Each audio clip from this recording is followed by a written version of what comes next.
It's that time of year again, when we commit to being better versions of our respective selves. A time to start fresh, to wipe the slate clean, to begin anew. We promise ourselves that we're going to eat better, exercise more, listen more, talk less, complain less, be more grateful. However, most of us don't stick to these goals. We keep telling ourselves tomorrow every day, but tomorrow never becomes today. We get caught up in the same old habits, we make excuses, we give in to instant gratification. But there's no need to despair, because there's actually something we can do to stick to our New Year's resolutions for good. And I'm going to show you how by turning this outdated concept of New Year's resolutions on its head. But first, let's take a look at some of the typical New Year's resolutions that people make. Exercise regularly and eat healthy. Go to bed early and get up early, especially on weekends. Spend less time on your phone and less time online overall. Help others and volunteer more often. Quit drinking or smoking or both. Save money, get out of debt. Learn a new skill or language. Meditate and try to calm your mind. And face your fears. Basically, do things that scare you or at least make you uncomfortable. This list could go on forever, but seeing as most people have a hard enough time sticking to just a few items on this list, we'll stop here. Actually, no, I lied. We'll add one more, and I think this is the most important one. Stick to your damn values. As a matter of fact, that's the only one you need to worry about. If you can do that, the rest will fall into place. Now, we're going to make another list showing why most people have a hard time sticking to this list. Slide over here.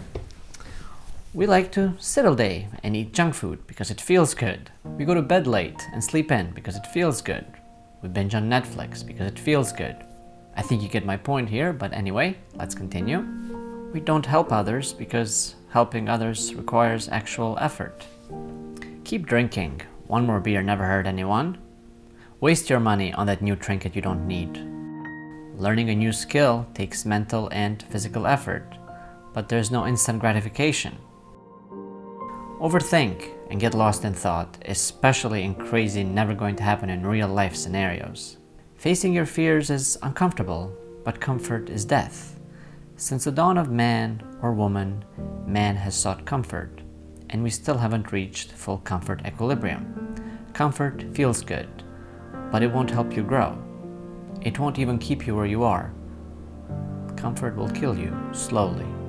Say I while sitting in my comfortable, expensive, ergonomic chair. All the things we listed in the first list require some sort of discomfort, mental, physical, or both. Now, remember what I said about turning this outdated concept of New Year's resolutions on its head? Well, here you go. This is your new list.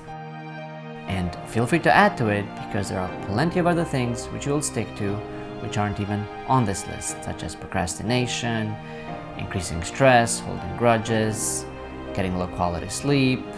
This list could go on forever. So, you can make your own list or take a screenshot of this, share it on social media, and tag Armir and Germania, and I will be your accountability partner. I want to bring up again the very last thing from our initial list. Stick to your damn values. This can be extremely hard to do because sometimes it can mean giving up your friends or your social life. But if that's the case, then you really need to get better friends whose values align with yours. It may feel good in the short run to go against your values, but you will regret it in the long run. Which brings me to a story I'd like to share. I recently attended a small networking event. We met at a restaurant and we ate quite a bit, especially me, and also drank quite a bit, except me. I rarely drink, and when I do, it's very little. This was quite an informal event. No one was trying to sell their services or products to anyone. It was simply an opportunity to meet new people and learn about what they do. I had some great conversations, and it looked like everyone else did too. But after about 3 hours, the conversations began to fade out, and it was getting a bit quiet, almost like an awkward silence.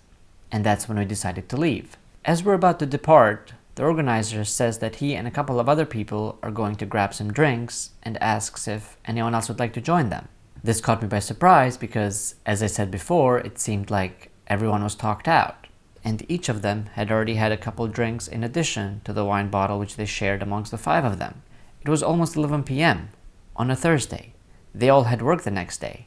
As a freelancer, my schedule is a bit more flexible and I don't always have to be up early, but I like to get up early because sometimes that's the only time I have to work on videos like this one. Unfortunately, that's easier said than done, but that's a story for another day. After thinking about it for about 2 seconds, I decided to say no, and here's how I came to that conclusion. This is my philosophy and something I live by, and I always have, and always will. Here it is.